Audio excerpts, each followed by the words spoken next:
Hello everybody, welcome to this talk. Welcome to my room in my flat. So this evening we're looking at the second strange and wonderful thing about the Dharma. So we'll just go straight into it. So I'm reading John Ireland's translation here. The great ocean is stable and does not exceed the limits of the tide line. This is the second wonderful and marvellous quality of the great ocean. And then the Buddha compares that to the Dharma. He says, just as the great ocean is stable and does not exceed the limits of the tide line, so also my disciples do not transgress a training rule laid down by me for disciples, even for the sake of their lives. This is the second wonderful and marvellous quality in this Dharma and discipline. So that's what we're exploring this evening. As Srila Bodhi just said, it's highly likely that the Buddha never saw the ocean, but he would have heard about it from people who had seen it. So his knowledge of the ocean was second-hand. And also, even the people who knew the ocean by experience, they didn't know what our scientists now know about the ocean. And in fact, the ocean does exceed the limits of the tide line sometimes. And there's a really interesting video.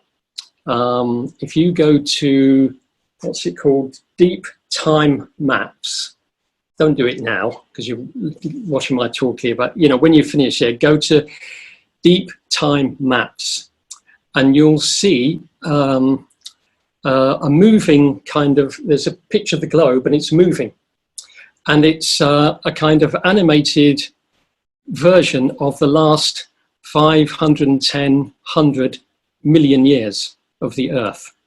And it's very interesting to watch it, just over a couple of minutes. And nothing's stable at all. Everything's just moving around. The oceans and the land is just moving. It's like last week somebody said, no, the week before in the questions, somebody talked about clouds and how they were wonderful. But watching the Earth over 510 million years is just like watching clouds. It's all movement. So it's not stable at all. But whether the ocean exceeds the land or the land exceeds the ocean is a matter of opinion, I suppose. If you're a land dweller, I suppose you might feel that the ocean is exceeding on your bit of the earth. But if you're an ocean dweller, you might feel that the land is exceeding on yours. But anyway, it's a very interesting thing to watch. And it's really great for reflecting on impermanence and insubstantiality. Really good. Anyway, so that's the ocean. Then we come to the Dharma. Just as the great ocean is stable and does not exceed the limits of the tide line, so also my disciples, the Buddhist disciples, do not transgress a training rule laid down by me for them, even for the sake of their lives. I'm afraid that's not true either. And I'll give you a couple of instances later on in the talk, but quite a few of the Buddhist disciples did, in fact, transgress or step over. The Pali is the same as for the ocean, does not exceed the limits of the tide line, and it's the same word. The Buddhist disciples did sometimes exceed the limits of their training, and I'll give you a couple of instances later. So maybe it could, so why did he say that? He must have known it wasn't true because he knew his disciples quite well. So perhaps he was just giving a very idealistic view of the Sangha. Ideally, the Sangha wouldn't. They do, but they shouldn't. Yeah, something like that. So disciples, the word for disciple is savaka, Pali word savaka, which literally means listener or hearer. And that word is usually translated as disciple or follower of the Buddha, but it literally means to hear. And training rule is sikkhapadang. And you'll recognize that, no doubt. We get that in the Refuges and Precepts, don't we? Veramani Sikkhapadang. Do you remember? Sikkhapadang. And we translate that as training precept. But here it's translated as training rule. So Sikkha means training, discipline, study. And Sikkha and Pada literally means step. So therefore it means path. So training path, you could say, steps of training. So you get the Dharma Pada, don't you? That's the steps or the path of the Dharma. So Sikkhapadang, that's the word. So you could say that just as Sangharakshita has said many, many times, that a Buddhist is essentially someone who goes for refuge to the three jewels, you could also say that a Buddhist is someone who trains. To be a Buddhist is to train in the Dharma. That's what being a Buddhist really means. We're all in some kind of training. It's interesting, I was at an event at the Buddhist Centre a year or two ago. It was a men's event run by Vishankar, and I had a small group. That's where I first met my friend Marcus, actually. So probably a couple of years ago now. And I asked people what they thought about this idea of training, and it didn't go down very well, actually. There were a couple of people who said, no, I'm not in training. They didn't want to think of themselves in training. But anyway, it's up to you whether you'd like to think of yourself like that or not. So, I've called the talk The Narrow Path of Freedom. And there are a couple of reasons for that, because one of the other strange and wonderful things about the Dharma is just as the ocean tastes of salt, the Dharma tastes of freedom. And I was thinking that it's quite interesting that you've got this idea of freedom all the way through the Dharma, but then you've got training and discipline and not transgressing.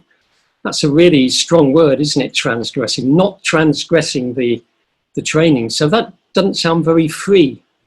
So I thought it'd be quite nice to have this idea of the narrow path to freedom. The narrow path is an idea I got from the longer Sukhavati Vyuha Sutra, where the Bodhisattvas in Sukhavati, the Pure Land, are described over 2 or 3 or 4 pages. And one of the things that they're known for is that they have found the narrow path. They have found the narrow path. And I was quite interested in that because Sukhavati, the Pure Land, is it's infinite. It's infinitely big. So it's extremely spacious. But to get there, you need to travel the narrow path. And the idea of the narrow path is probably the thing that, sorry, my words aren't coming out very well this evening, probably the thing that inspired Shandao, the great Chinese Pure Land master, when he came up with this wonderful image of the white path going across a river which is made both of water and fire. So it's the river of fire and the river of water. And as you go across the path, the bridge over the river, on the left, it's fire. And on the right, it's water. And the fire represents hatred, and the water represents greed. And the path is only 4 or 5 inches wide. He makes it very clear. 4 or 5 inches wide, and it's a white path between the two. So you're almost on a tightrope trying to get between those two. So it's a great image for the middle way, which is a narrow path. You have to be really careful not to, you can go to one side or the other quite easily. So, so that's the narrow path, but the narrow path to freedom. So what's training and discipline got to do with freedom? Well, the answer is kind of obvious, isn't it? And I'm going to give you an answer from the tradition of music, because I used to play the guitar. I used to play the classical guitar many, many years, learning the classical guitar. And you have to put lots and lots of work in. You have to be really, really disciplined to learn how to play an instrument. You have to train your fingers how to play. You have to train your mind in music. You have to learn so much. You have to learn all about scales and keys and transpositions and dynamics. There's so much to learn with music. There's an awful lot of training goes on. And you have to do all that. So every day you're practicing the scales, the chords, a piece of music you're trying to learn over and over and over again, so that eventually when you play, it's like in public, you're playing with a great deal of freedom. And we know that happens with every, all the arts are like that really, and with everything really, you have to put a lot of work in to become free. And a little while ago, I was watching the great Hungarian pianist András Schiff. He was at the Albert Hall on the Proms, and he played the whole of the second book of Bach's Refuges and Precepts. Sorry. The Refuges and Precepts by Bach. The Preludes and Fugues. Must remember that. That's really good, isn't it? The Preludes and Fugues, the Well-Tempered Clavier. The whole thing, it took about an hour and a half, and he had no sheet music in front of him. He knew it all by heart. He must have spent so long learning those pieces. But the thing is that when you look at his face, there's absolutely no tension in it. There's no difficulty, even in the most difficult parts. His face is a bit like this, if I can try and mimic it for you. It's absolutely wonderful to watch. Such freedom, such wonderful. If you don't much like classical music, then there's another thing that I could put you onto on YouTube again. And this is Snarky Puppy. Do you know the band Snarky Puppy? They're a kind of jazz rock group. They recorded an album in the studio, but it was filmed as well. And there's quite a lot of them playing. And they've got quite a big audience in the studio as well. And there's this one track called Lingus, Lingus. Lasts about 10 minutes. And you can start it and watch it, but not now because you're watching me, but later you can watch that. And if you don't like the music much, just go to 4:20, 4 minutes 20. And this young guy called Corey Henry, he starts playing on the keyboard. And he just starts like this. And he looks really relaxed, like he's enjoying himself, but it gets more and more. And it's just him and the drummer and the bass player playing. And it's absolutely extraordinary. He's just improvising. And he's improvising with such freedom. And everyone's amazed. And he's amazed by what he's doing. So he's playing away and it gets more and more, I don't know, free and crazy. And there's another guy next to him who sat down. He had just done a keyboard solo as well. And he sat down.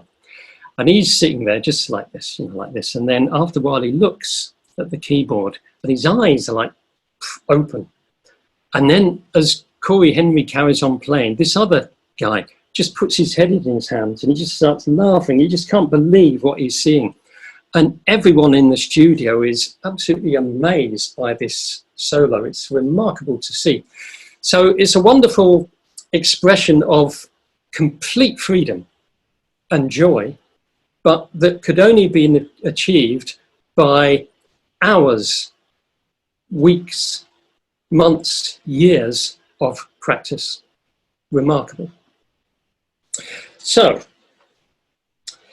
the narrow path to freedom. I also like the idea of the narrow path because you get this idea, Sangharakshita once said, your interests can be as wide as the whole universe. You can be interested in absolutely everything, but your practice has to be narrow.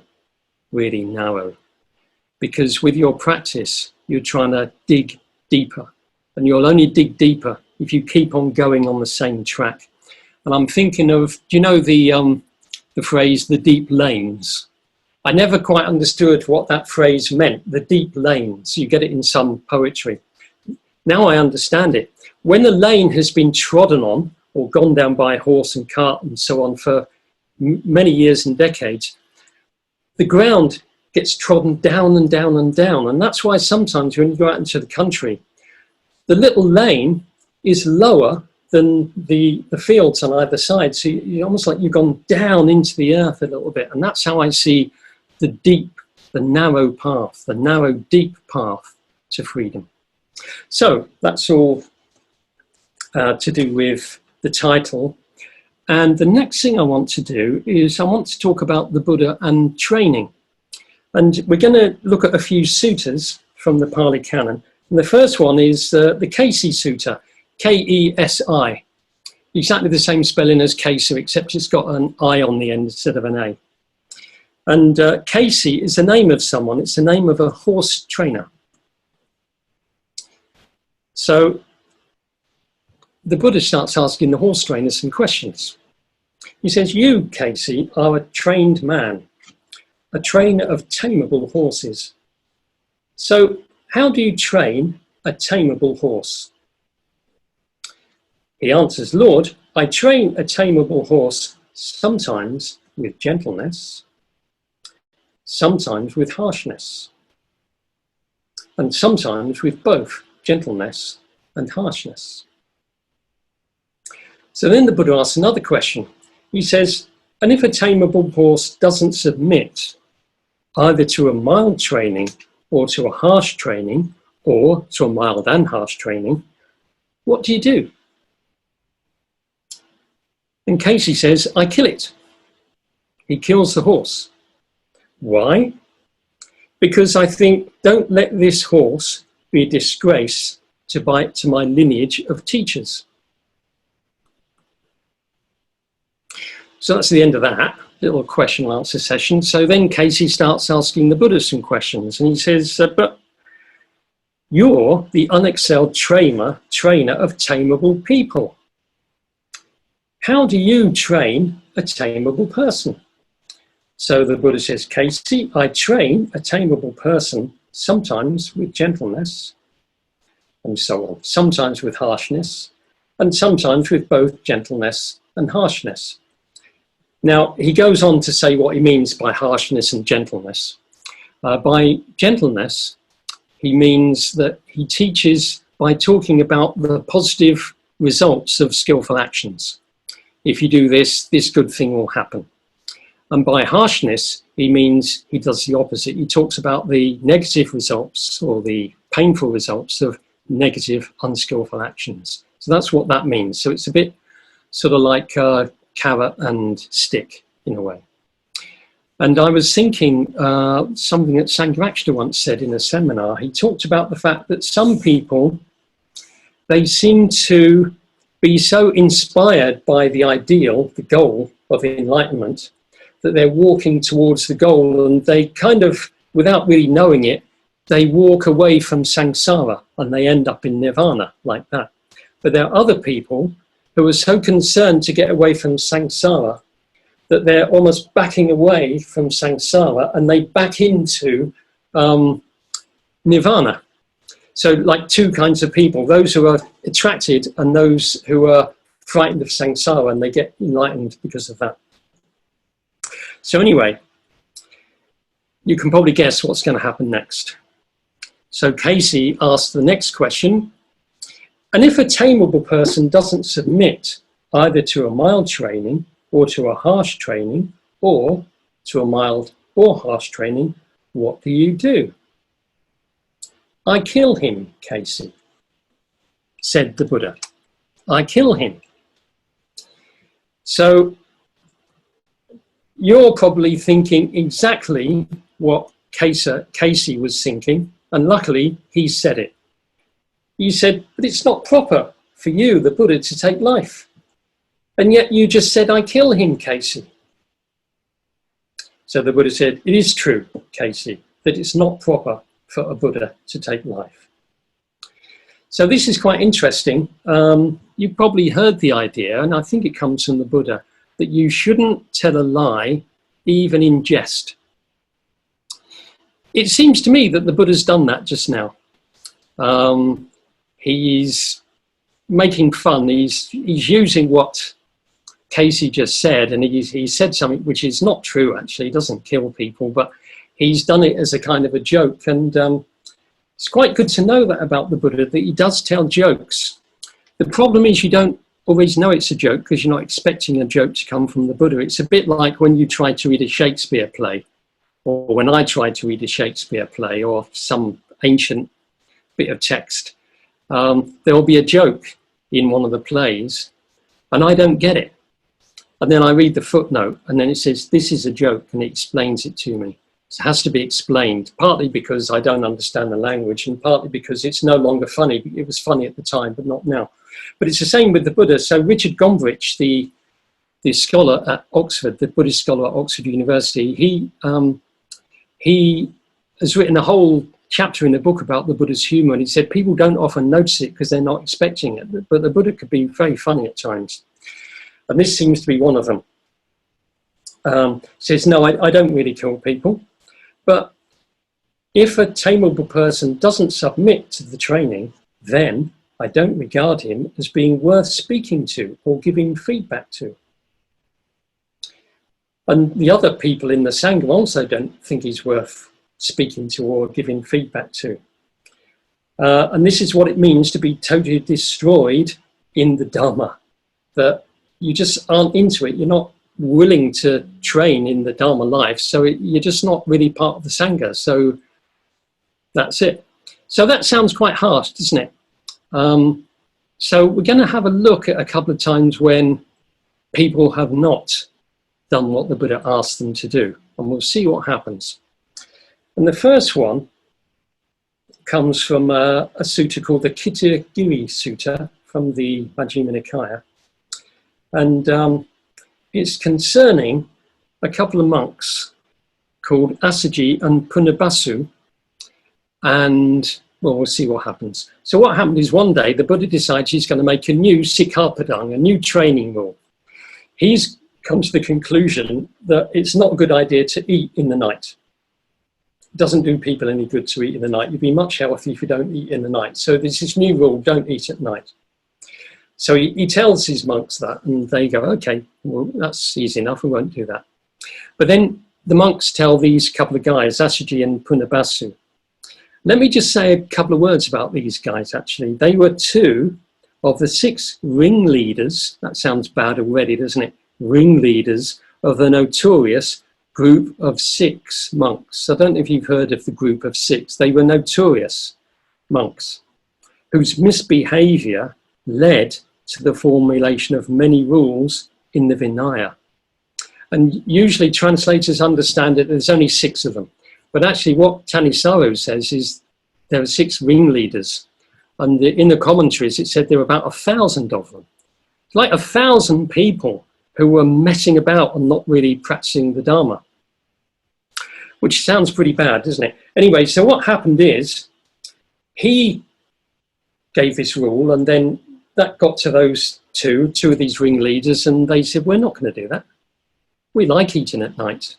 We like eating whenever we like. We can't see a problem with it, so we're just going to carry on doing it. So the Buddha gets to hear about this, so he asks them to come and see him. This is quite a common occurrence in the Pali Canon. So they do, and the Buddha talks to them for quite a long time. I'm not going to tell you everything, but he spends a lot of time with them. So even though this is part of the notorious group of 6 who are obviously not really serious about the Dharma life, he spends time with them. He actually tries to bring them round. Whether he does or not is another matter. But towards the end, he says, I don't say that enlightenment is achieved right away. Rather, enlightenment is achieved by gradual training, gradual practice, and gradual progress. And I think last week I talked about this gradual word, anupubha. It means successive, gradual, and it also means, I found out the other day, by and by. By and by. Now, there are some people whose English won't be your first language. You might not quite get what that means because we don't really say it these days. It's a little bit old-fashioned, and I think it might even be an Americanism, by and by. So I looked it up in the dictionary. It means not long or eventually. It will happen by and by. And it reminds me of one of my favourite phrases that I used to hear when I was a child. All in good time. It will happen all in good time. So, the Buddha spends a lot of time with these people, and eventually he says, I'm going to give you a four-pronged teaching now, and I want you to remember it. And it is this: the Buddha is my teacher. That's what they have to remember. The Buddha is my teacher. I am his disciple. The Buddha knows, I do not know. I love that. It's almost like he's saying to them, I'm your teacher, you're my disciple, I know, and you don't. So listen to me and do what I tell you. Very, very simple, isn't it? So I really like that. Now, the other one that I want to tell you about is a man called Bodhisattva. And similar thing, although it's a different rule about eating that the Buddha comes up with. It's a new one. He wants people to only eat once a day. He says it's much better if you just eat once a day. It's much better for your health and so on. So that's going to be from now on. Bhikkhus and bhikkhunis only eat once a day. But this time, it's a little bit different. And Bodhisattva actually approaches the Buddha and he says, oh, I don't think I can do that. It makes me really anxious. So the Buddha says, well, go and beg for food and get just once, and then keep some of it back. Then you can eat it later. So he tries to accommodate him, but Bodhisattva's not having it. He says, no, I can't. I just can't do that either. So the Buddha leaves him. So this might be an instance where the Buddha thinks, nothing I can do with this guy. I'm trying to train him, and he's not having it. So I'm not going to talk to him anymore. That's it. So Bodhisattva goes off, but what he does, which is very naughty, he goes and publicizes to everybody, all and sundry, that he's not going to follow that rule. I am not going to follow this new rule of the Buddhas. He lets everybody know. And it's the rainy season. So you know what happens in the rainy season? All the monks, they don't go, they're not wandering, they just hang around in one place for 3 months and they have a kind of rainy season retreat. So all through the rainy season retreat, the Buddha doesn't speak to Bodhisattva and the Bodhisattva doesn't go and see the Buddha. But right at the end of the retreat, when the monks will sew in their robes, making their robes good again for travelling, there's a bunch of them sitting around and Bodhisattva kind of edges up to them and just hangs around them, and they see him and they say, Bodhisattva, come over here, come over here. And he says, I'm feeling really bad now about what I did, you know, about not following the Buddha and everything. And they say, why didn't you just go and see him? Just go and see the Buddha and tell him you're sorry. It'll be fine. So he does. He goes and sees the Buddha. Poor man. It's not quite as simple as that. So he goes and says, look, I'm really sorry about that. I confess. And sometimes the Buddha would say something like, that's really good that you've confessed. It's really good for the spiritual life when you confess. May you be well, kind of thing. But he doesn't. He really tells him off. He says, do you know what you did? You went and told all the other monks that you weren't going to do it. So what does that do to the Sangha? And then you told all the bhikkhunis you weren't going to do it. So that's undermining, isn't it, of the bhikkhu Sangha? And then you told all the local villagers. So now they know I've got this bhikkhu who's not following what I'm saying.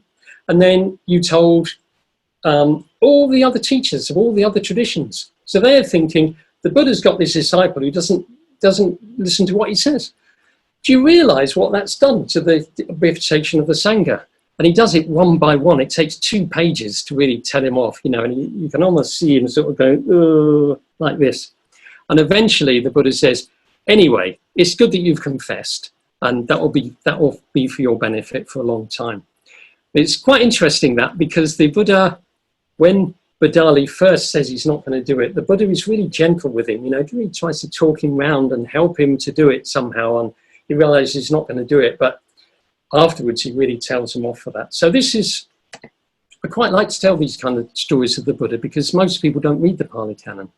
And if you don't read the Pali Canon, your idea, your image of the Buddha, you get from other people. And because most other people don't read the Pali Canon, we just think about the Buddha being a really nice guy all the time. But he's not.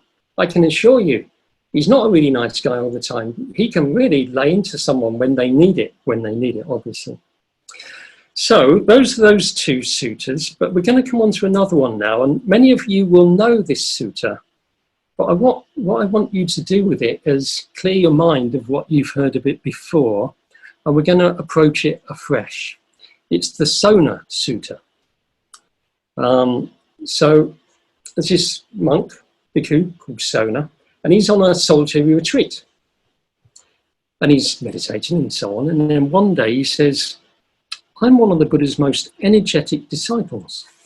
Yet my mind is not freed from defilements by not grasping. But my family has wealth. I could enjoy that wealth and make merit. Why don't I reject the training and return to a lesser life so I can enjoy my wealth and make merit? So this kind of thing is not common, but you see it a few times in the Sutta Pitaka, where a monk is trying to practice a spiritual life and they get discouraged, demoralized. It's not working for them. And once they're demoralized, they start thinking about home. There's actually a Pali word for it. I don't know what the word is, but it's homesickness. So homesickness in the Pali Canon doesn't mean like when you're away from home, you wish you were home. It's more like you really wish you weren't living this kind of life now. You really wish you were a householder. So he begins to think of going back home, where his family is wealthy, living a wealthy life again, but making merit rather than really practicing a spiritual life. So that's his thought. He's demoralized. So the Buddha reads his thoughts from far away and he decides to help him. So he doesn't walk, he magics, he flies to where Sona is. Now, some of you may think that couldn't have happened, and we'll come back to that. We'll come back to whether that could really have happened a bit later on, but we'll just park that for now, we'll come back to it.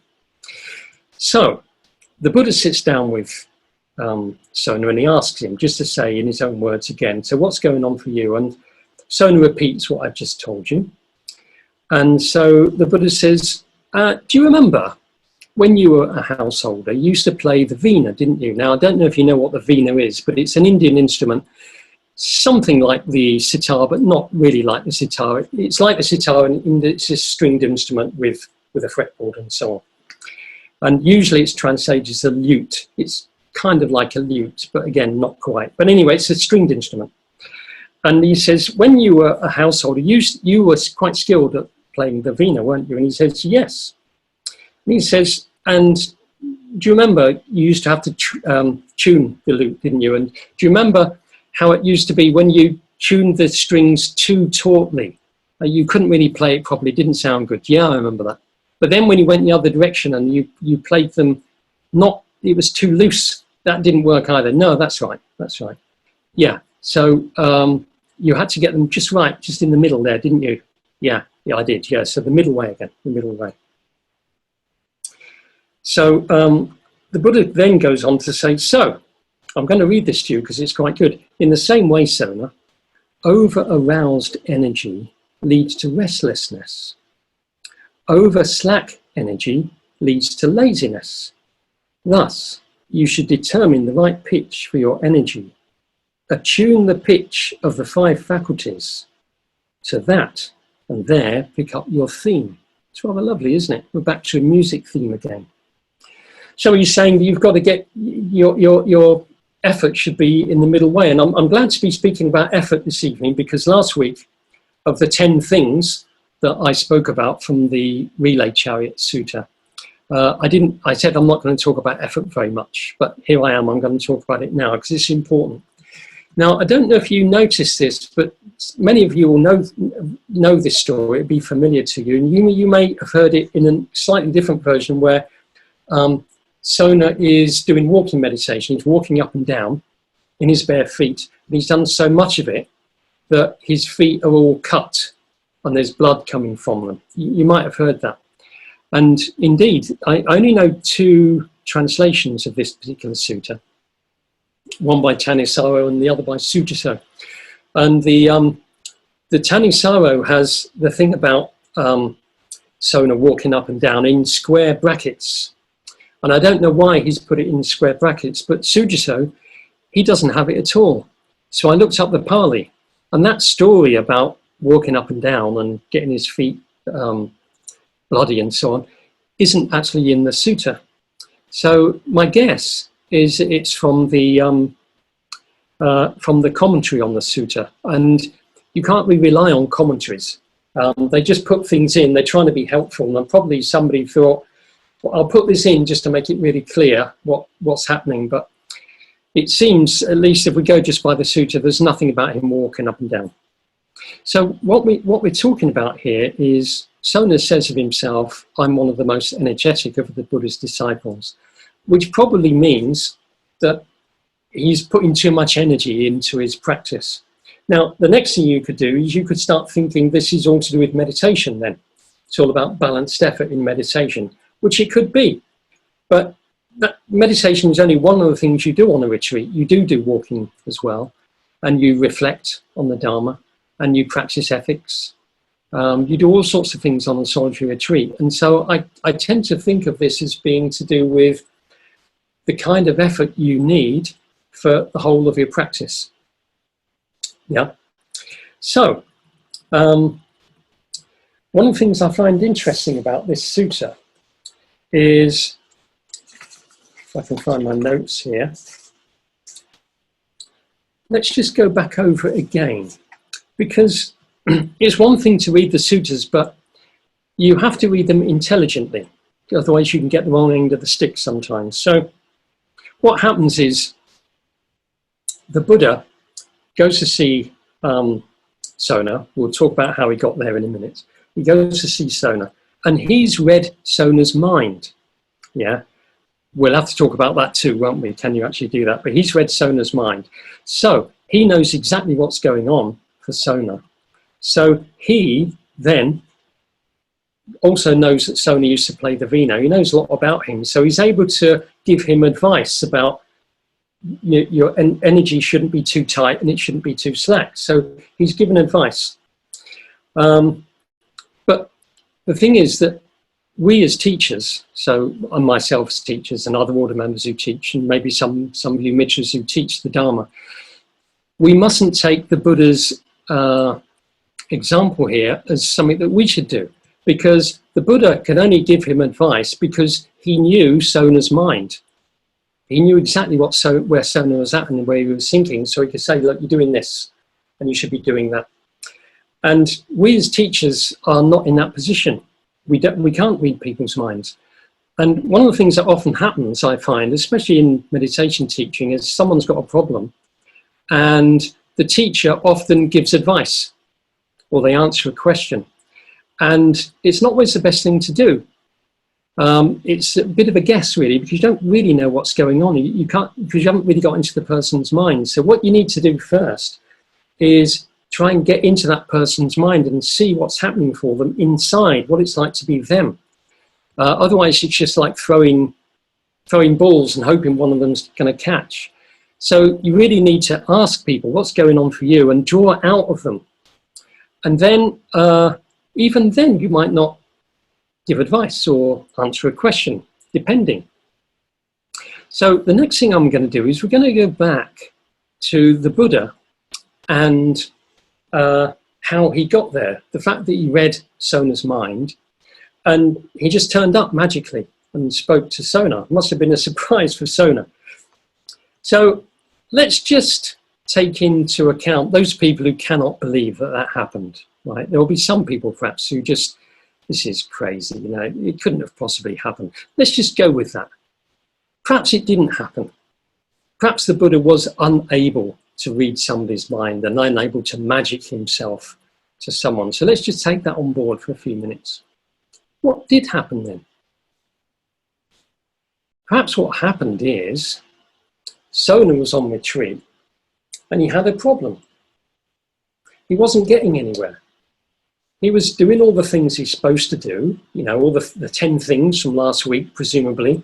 You know, he was in solitude, he was practicing fewness of wants, he was practicing ethics, he was practicing meditation and so on. He was doing all those things, doing all the right things, but it wasn't working. So when you do that for a while, after a while, you start to wonder why. You start thinking, what's going on? Just not working as it's supposed to do. And then you begin to reflect. And there's this, when I teach reflection or give talks on reflection, I always quote from a book called Gilead, a novel by Marilyn Robinson. And the quote is this: "There is something I must dwell on, because I know more than I know, and I must learn it from myself." You've probably heard me give that quote. I often do it. I know it off by heart. What happens is, in the novel, John Ames, who wrote that down, he wakes up and he's feeling grief in his heart. And he said it's always been his custom to examine, to get into, inquire of his own grief. And then that's when he then says, because it's telling me there is something I must dwell on. There is something I must dwell on. Because I know more than I know, and I must learn it from myself. So this is really a really great definition of reflection, the second level of wisdom. First level of wisdom is to hear, and the second level of wisdom is to reflect. And I think you could read this sutta as being a reflexive sutta, that Sona, as far as he knows, he's doing all the right things, doing all the things that he's trained to do, and it's not working. So he becomes his own teacher. What's going on? Why isn't it working? And then he remembers when he was at home and he had a lute or a vina. And he thought, oh, it's a bit like when I played the vina. When the strings were too taut, it was really hard work and I couldn't get a good sound out of it. But then I tuned the other way, it's far too loose. So it's just getting it right. So it was his memory, and it reminds me of the Buddha. After 6 years of practicing the ascetic practices, he thought, this isn't working. And what happened then? He recollected a time when he was a boy.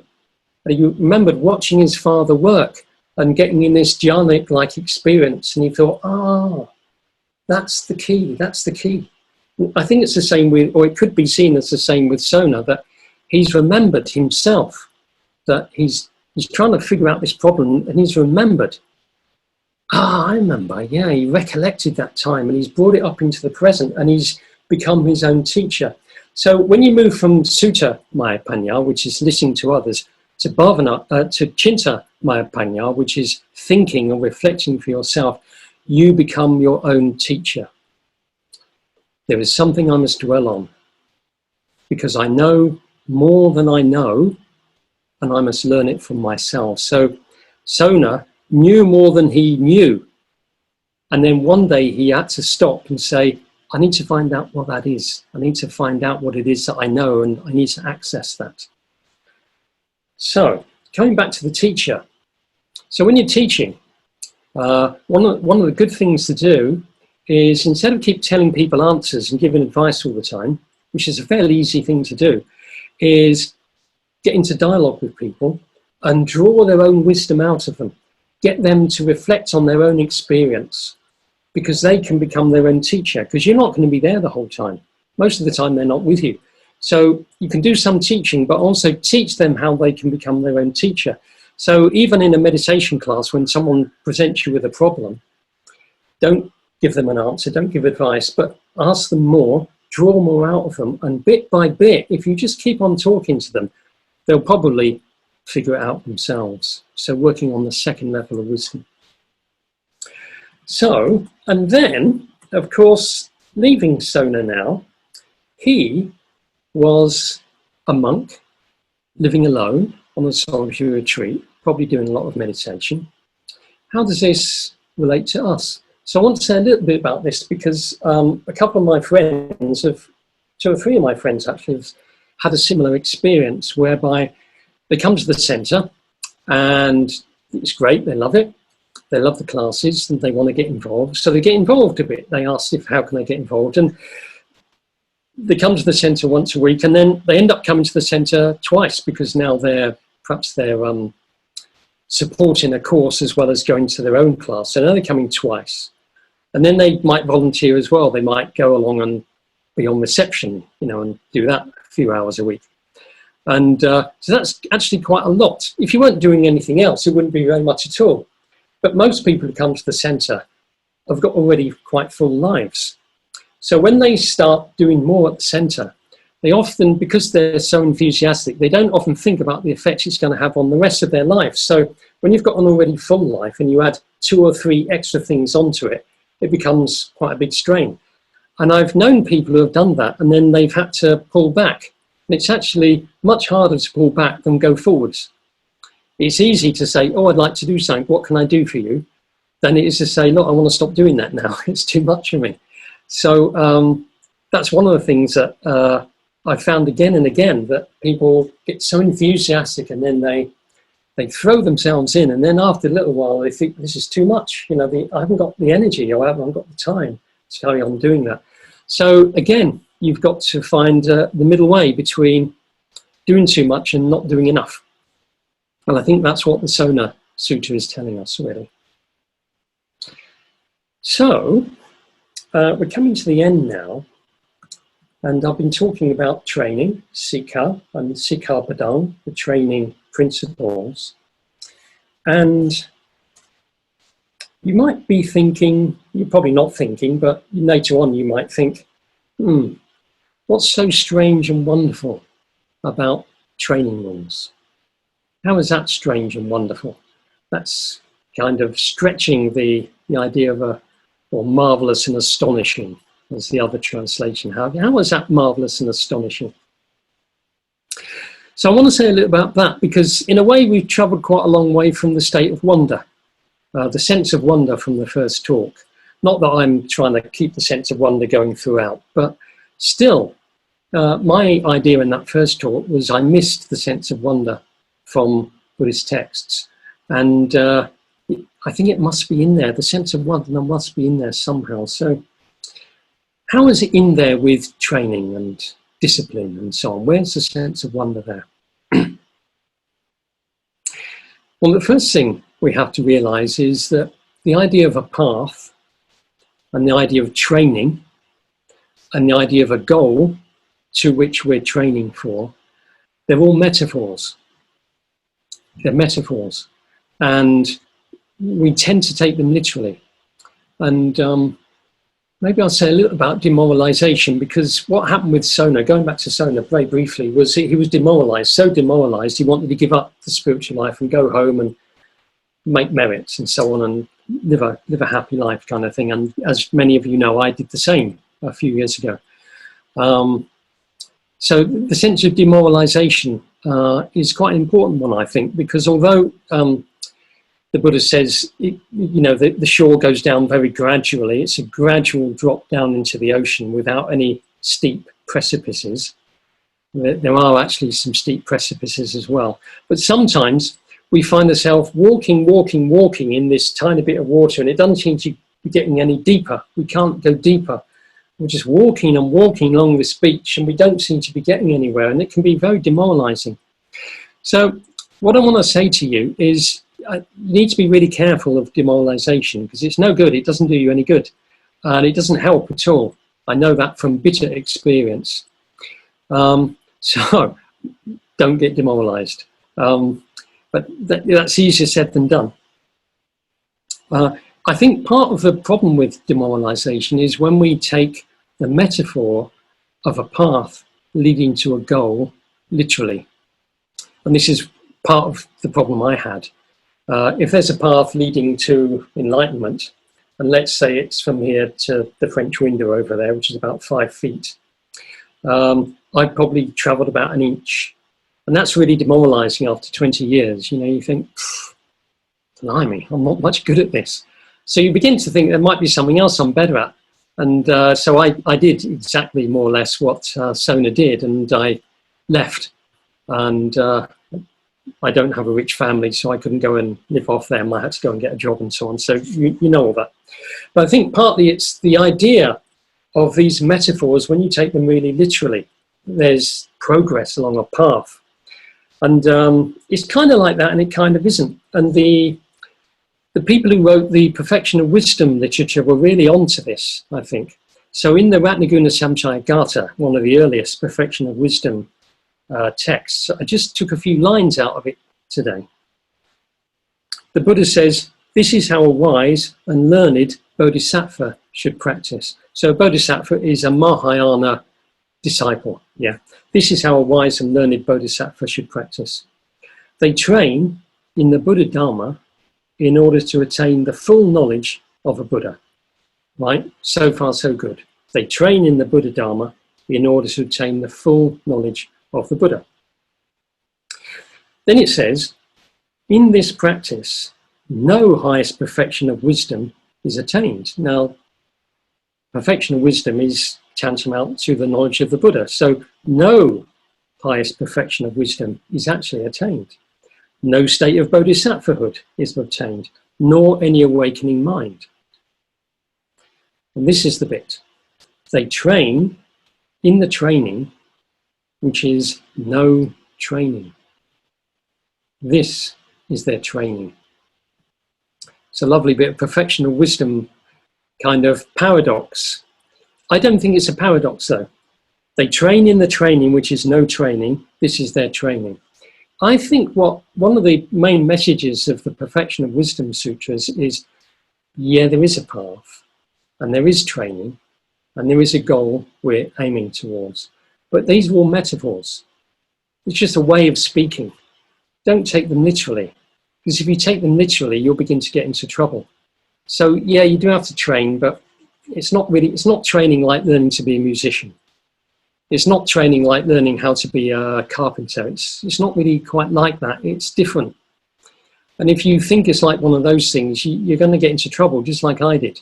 So the training is a no training. And so what are we doing?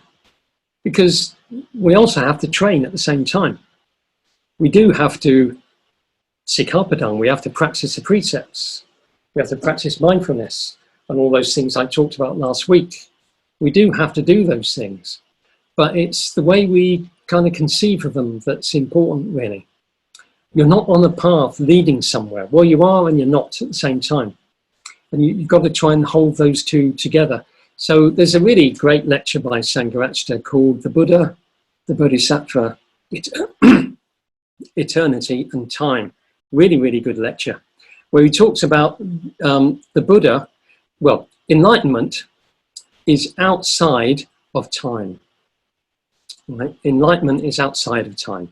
Doesn't occur in time. So when you become enlightened, you've gone beyond the sense of time, whatever that means.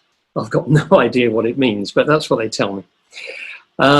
And the Bodhisattva is in time, because a Bodhisattva is an awakening being. They're becoming a Buddha over many, many lifetimes. So they're in time, and the Buddha's outside of time. So they're like two different dimensions. So what that means is the path, the so-called path that you're treading, the way Sangharakshita puts it, never gets any closer to the goal, because that happens in space and time. And enlightenment is outside of space and time. So you can practice for years and years, and you never actually get any closer. So someone who's a beginner is as close to enlightenment as someone like me who's been practicing for 45 years, because it's outside of space and time, and I'm still working within time. So this is, mind-bending and strange and wonderful. So this is what we're doing, and this is why when soon after the Buddha was enlightened, he wondered whether he could teach, because he said people just won't get it.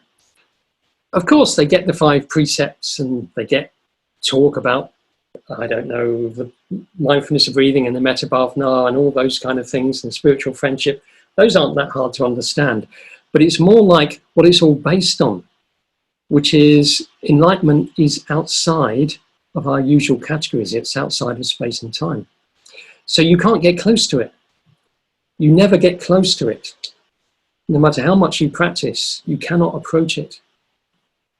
So where does that leave the training? So I'm going to leave you with one last sutta. And some of you heard me talk about this sutta because I found it last year, and I was utterly delighted to find this sutta. I wasn't looking for anything like it, and it really surprised me because it's the first one. It's in the Samyutta Nikaya. It's in the beginning of the Khanda Nikaya. It's all about the 5 skandhas. And I wanted to read about them because I thought I've never been really into the five skandhas. I've never really got much out of them. I thought I really should come to grips with them. And when you read that whole section, it's a very long section, and it's really repetitive, and it's really not very interesting, I don't find. But the first one of those suttas is extraordinary. So it's to do with this man called Nakula Pitu. So Pitu means father. So it's Pitu's father, Pitu's dad. And we don't know about this in the sutta itself. We find out from the commentaries, but his wife is called Nakula Mata, Nakula's mother. Nobody knows who Nakula is. But anyway, Nakula's mum and dad. But anyway, it's his dad in this. And when we meet him, he's really old. And it's funny because it starts off somewhere I've never heard of, some place. Let me see if I can find it for you. Yeah, here we are. The Buddha was staying in the land of Abuggas on Crocodile Hill in the deer park at Basakala's Wood. And whoever's heard of that place? Must be somewhere way out of the usual kind of places the Buddha goes. And you find out actually that, so Nakula Pitu is one of the Buddha's lay disciples, and he's really old and he's quite ill. And he comes to see the Buddha and he says, "Sir, I'm an old man, elderly and senior. I'm advanced in years and have reached the final stage of my life. My body is ailing and I'm constantly unwell." So that's the state he's in. "I hardly ever get to see the esteemed bhikkhus. No wonder no one ever goes there." So he's a lay follower. He's way out of the usual place that people go. So he's making the most of seeing the Buddha. So he goes to see him and he says, "Can you give me a teaching specifically for me?